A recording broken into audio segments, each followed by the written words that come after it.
Nausea and vomiting in pregnancy is also called morning sickness. The main reason is HCG. Apart from the estrogen, progesterone are also minor causes. It peaks at 10th week of pregnancy when HCG is at its peak and subsides by 16 weeks when HCG dips. Management: dietary modifications like small frequent meals, avoiding spicy fatty foods. Drug of choice is pyridoxine 10 mg, which is a coenzyme in all the major fats, proteins, carbohydrate metabolism. Along with that, it's a doxylamine, H1 receptor antagonist. So that is given. If there is no relief, then we can give metoclopramide or promethazine. Okay, as a last resort, we give ondansetron because ondansetron can cause some cleft lip and all that abnormality. So we keep it as a last resort. Hyperemesis gravidarum, persistent vomiting associated with weight loss more than 5% of pre-pregnancy weight and ketonuria if it is present. Only then we consider as hyperemesis. So whenever there is persistent vomiting apart from with weight loss more than 5% and ketonuria, and it should interfere with the quality of life of patient. Causes increased HCG value. So increased HCG is seen if twin to 2 pregnant and molar pregnancy. Risk factors ಬಂದು hyperemesis gravidarum primi gravida.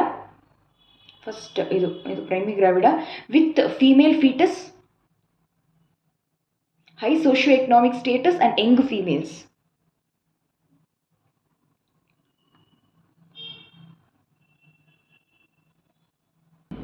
Risk factors for hyperemesis is primi gravida, female fetus, high socio-economic status, young female. Previous history of hyperemesis gravidarum or possible association with H. pylori, genetic predisposition. Investigation: USG is done to exclude twin or molar pregnancy. Complications: obviously if you are vomiting a lot, dehydration, ketonuria, electrolyte imbalances can occur like hyponatremia, hypokalemia, metabolic alkalosis because all HCl is getting vomited, Mallory waste, esophageal rupture, tears and about vitamin deficiencies which will not get absorbed, vitamin K and thiamine, it can lead to Wernicke's encephalopathy. So management is we give aggressive IV fluids for dehydration correction, thiamine supplementation, correct electrolyte imbalances, H2 antagonist, ranitidine or proton pump inhibitors. Okay, and antiemetics that is given if there is no hypovolemia, if there is no dehydration. You will not put it normally there. I think BPULs we can consider normal limits, and oral drugs are given like dimenhydrinate or diphenhydramine.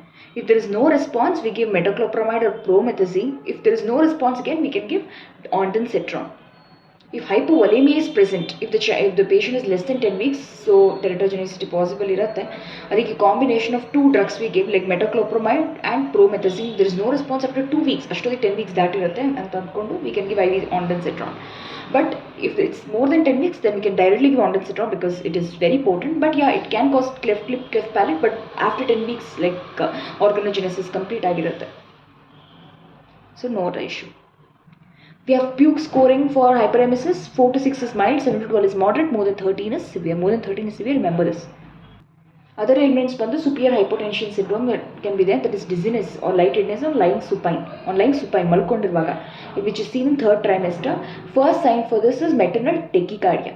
So why does this happen? It's pressure of gravid uterus on the inferior vena cava postis in supine position or venous return ಕಡಿಮೆ ಆಗಿ cardiac output ಕಡಿಮೆ ಆಗಿ maternal hypotension ಆಗುತ್ತೆ. That may also cause fetal distress. So management, always we should tell the mother to lie in left lateral position. Normally this won't happen because collaterals develop, but yeah, if it doesn't, then this problem can occur. Varicose veins, yeah, in lower limbs, vulval varicosities or hemorrhoids can be seen. Hemorrhoids can be seen non-pregnancy also. Pathophysiology: increased blood volume, right? Because anemia, hypertonic circulation, increased femoral venous pressure due to pressure by the gravid uterus, or increased vascular resistance is also seen. Progesterone, a smooth muscle relaxant, that is not there. It is there during pregnancy, and that's why the vasodilation irutte. So vascular resistance irutte adrinda. So management is conservative only. We advise them to avoid standing for long hours, use compression stockings, elevate lower limbs while resting, lie in left lateral position, no medical or surgical done during pregnancy. Hemorrhoids: increase fiber or fluid intake, local anesthetic agents, anti-inflammatory drugs for pain, vulval varicosities, vulval compressions can be given.